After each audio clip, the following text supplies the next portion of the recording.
Students, second year political science में आज हम एक नए संविधान की शुरुआत कर रहे हैं। पूर्व में हमने ब्रिटेन का संविधान, अमेरिका का संविधान और जापान का संविधान की चर्चा करी। आज बच्चों हम स्विट्जरलैंड का संविधान की हम शुरुआत कर रहे हैं, जिसमें हम स्विट्जरलैंड के संविधान की विशेषताओं पर हम बात करेंगे। थोड़ा सा विशेषताओं से आने से पहले हमें स्विट्जरलैंड के बारे में, इसके संविधान के बारे में एक संक्षिप्त जानकारी होनी चाहिए।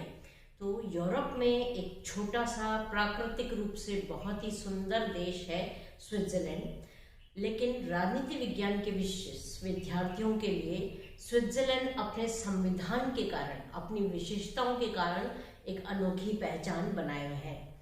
स्विट्जरलैंड का संविधान बच्चों कहा जाता है प्रजातंत्र का घर है। क्यों? क्योंकि वर्तमान में अगर हम देखें तो स्विट्जरलैंड अनोखा ऐसा देश है जहां आज भी प्रत्यक्ष प्रजातंत्र का प्रयोग हो रहा है। इसके अलावा अगर हम देखें तो विश्व का प्राचीनतम जो गणराज्य है वो भी स्विट्जरलैंड को माना जाता है। स्विट्जरलैंड की कार्यपालिका बहुल कार्यपालिका होने के कारण भी अपनी एक अनोखी पहचान बनाए हुए है।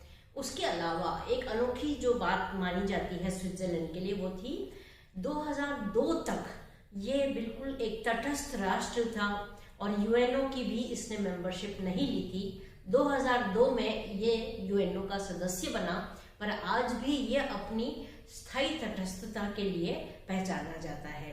तो ये था स्विट्जरलैंड के संविधान का राजनीति विज्ञान के इस विद्यार्थी के लिए क्या महत्व है। एक छोटे से मैंने 3-4 आपको विशेषताएं बताई हैं। इसके बाद हम स्विट्जरलैंड का संविधान कैसे बना, क्या उसका इतिहास है, उस पर हम चर्चा करेंगे। बच्चों यूं देखा जाए तो स्विट्जरलैंड का संविधान बहुत ही पुराना संविधान माना जाता है, परंतु अगर अपन वर्तमान के संविधान की बात करें तो हम 18वीं शताब्दी का जो संविधान है, जिसको हम प्राचीन संविधान हम जिसको कहते हैं, वो है 1848 का संविधान। 1848 के संविधान को भी संशोधित करके 1874 में स्विट्जरलैंड का संविधान आया, लेकिन 1999 में जो आज की तारीख में जो संविधान लागू है उसकी जो डेट है वो है 18 दिसंबर 1998 को इस संविधान को स्वीकारा गया और 18 अप्रैल 1999 को वर्तमान का स्विट्जरलैंड का संविधान लागू हुआ। तो ये ध्यान रखिएगा बच्चों, स्विट्जरलैंड का संविधान प्राचीन जो इससे पूर्व का जो संविधान है वो 1848-1874 का रहा, लेकिन वर्तमान में 1998 में इसको स्वीकृति मिली और 1999 के बाद अप्रैल 1999 के पश्चात वर्तमान का संविधान लागू हुआ है। अब हमारे स्विट्जरलैंड के संविधान की संघीय विशेषताओं की हम बात कर रहे हैं। पहली विशेषता की बात करें तो निर्मित, लिखित और व्यापक संविधान है। निर्मित जैसा कि हमने कहा, डेट हमारे सामने है। लिखित, ये संविधान लिखा हुआ है। वर्तमान में इसमें 196 धाराएं हैं और 4 अध्याय हैं। चूंकि इस संविधान में कई छोटी से छोटी बातों का उल्लेख है, इसलिए भी कहा जाता है कि स्विट्जरलैंड का संविधान एक विस्तृत संविधान है, एक बहुत ही व्यापक संविधान है। दूसरी अगर हम विशेषता की बात करें तो वो है इसका कठोर संविधान, कि जैसे पूर्व में हमने पढ़ा है कि जहां भी संशोधन की एक निश्चित प्रक्रिया होगी उस देश के संविधान के लिए उसको कठोर संविधान माना जाता है। हमने इससे पहले अमेरिका के संविधान की संशोधन की बात करी थी।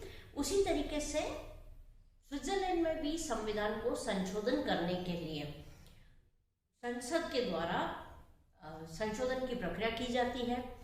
इस पर महत्वपूर्ण क्या है कि यहाँ पर जनता की राय पूछे बगैर या जनता की स्वीकृति के बगैर संविधान में संशोधन नहीं किया जा सकता। जनमत संग्रह एक प्रत्यक्ष प्रजातंत्र का उपकरण है जिसका कि यूज जो है नॉर्मली संविधान संशोधन के लिए अवश्य किया जाता है।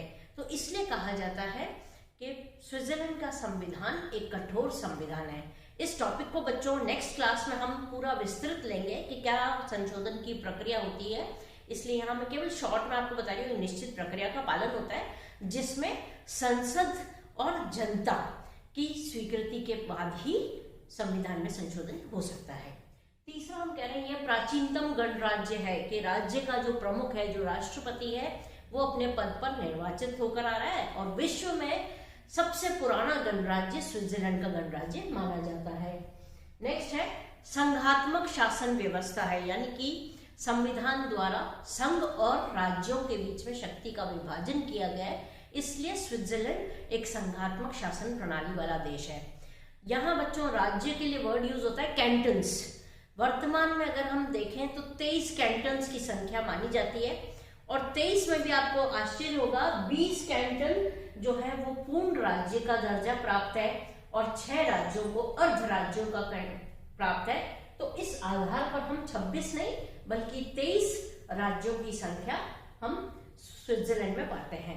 एक और चीज जो हमने पढ़ा था, अमेरिका वगैरह के संविधानों की जब हमने बात करी थी तो हमने कहा था वो एक राज्य मंडल है, लेकिन स्विट्जरलैंड का जो संविधान है वो एक संघ राज्य यानी कि फेडरेशन है।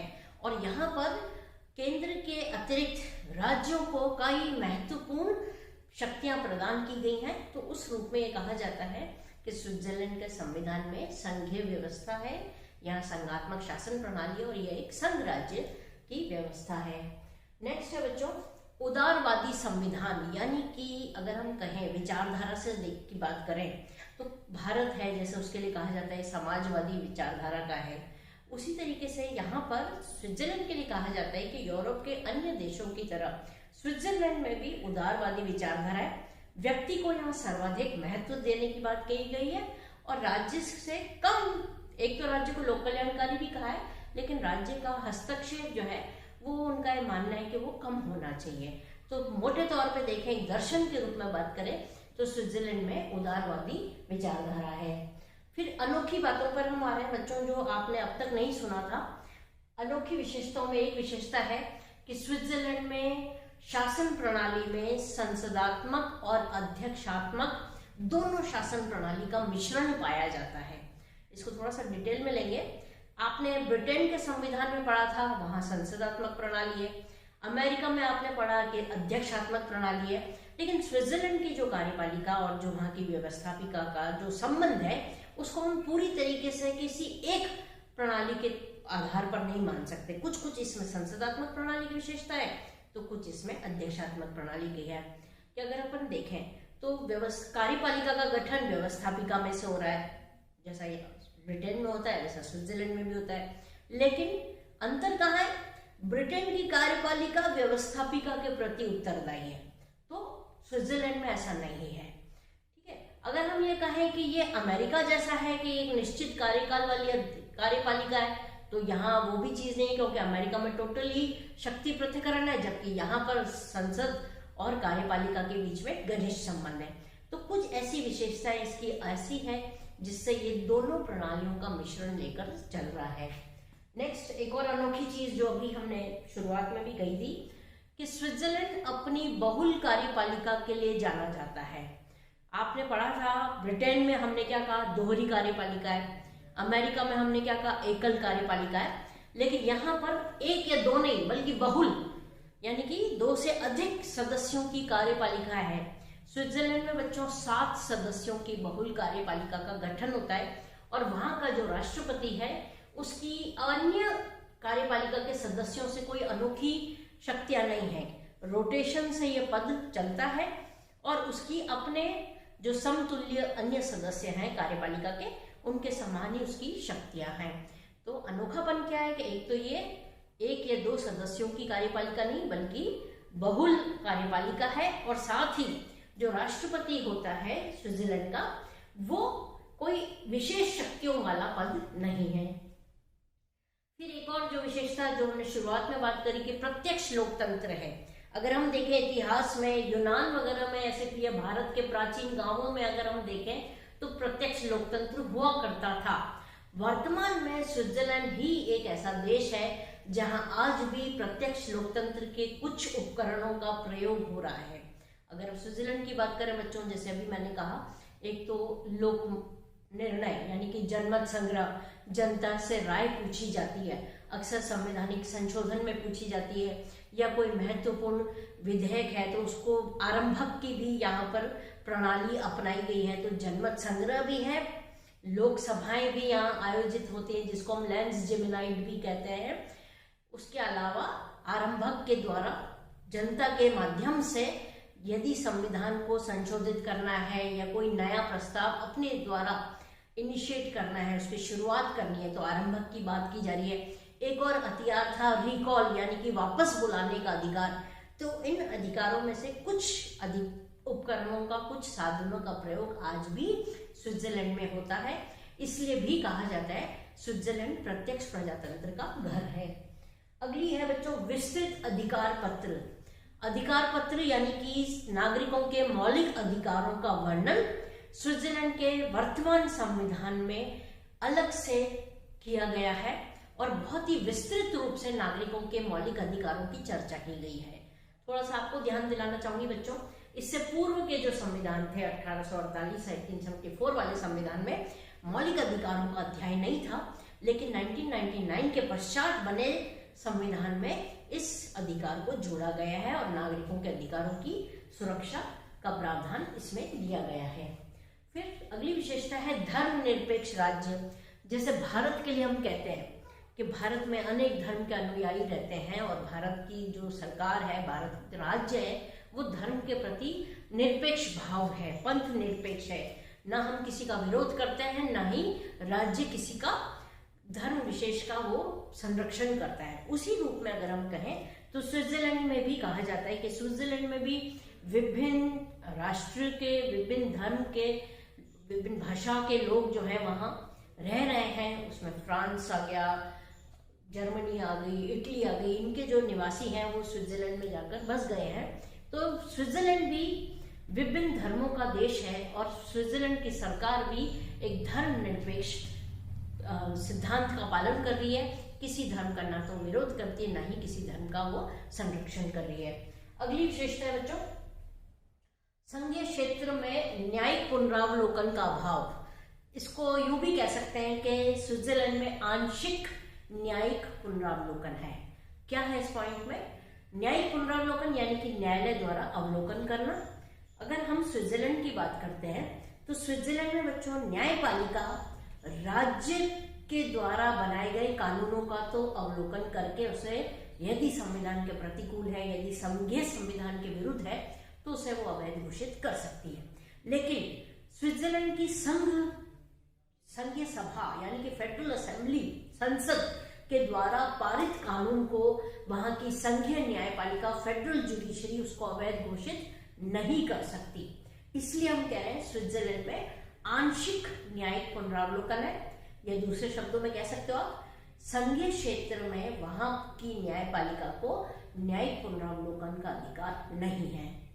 अगली विशेषता है बच्चों यह एक बहुभाषीय राज्य है। जैसा कि थोड़ी देर पहले मैंने आपको बताया कौन कौन से राज्य के लोग वहां जाके बस गए हैं। तो आज भी अगर हम देखें तो स्विट्जरलैंड में फ्रेंच, इटालियन, जर्मन और रोमांच, ये 4 ऐसी भाषाएं हैं जिनका प्रयोग वहां पर किया जा रहा है और इन भाषाओं को पूरी मान्यता दी गई है। और लास्ट है बच्चों प्रशासनिक कानून पर आधारित न्यायपालिका। अगर हम देखें अमेरिका की हम बात करें या हम ब्रिटेन की बात करें तो वहाँ सामान्य न्यायालय के कार्यों में प्रशासनिक न्यायालयों का अलग से कोई डिवीजन नहीं किया गया है। लेकिन स्विट्जरलैंड में अगर हम देखते हैं तो यहाँ पर प्रशासनिक न्यायालयों का भी एक अलग से उसका सृजन किया गया है और ऐसा कार्य न्यायपालिका द्वारा प्रशासनिक न्यायालय के माध्यम से किया जाता है। तो ये थे बच्चों स्विट्जरलैंड की विशेषताएं। आपको फिर से एक बार रिपीट करूंगी मैं। स्विट्जरलैंड अपनी कुछ अनोखी विशेषताओं के कारण एक बहुत ही महत्वपूर्ण संविधान माना जाता है।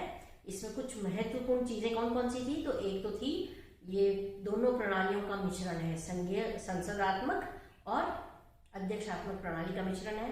दूसरा प्रत्यक्ष प्रजातंत्र के उपकरणों का प्रयोग इसमें आज भी किया जा रहा है। फिर बहुल कार्यपालिका है, स्थायी तटस्थता है। तो ऐसी कुछ अनोखी चीजों के कारण राजनीति विज्ञान का विद्यार्थी के लिए स्विट्जरलैंड के संविधान को समझना बहुत ही जरूरी है। आज के लिए इतना ही। Thank you so much.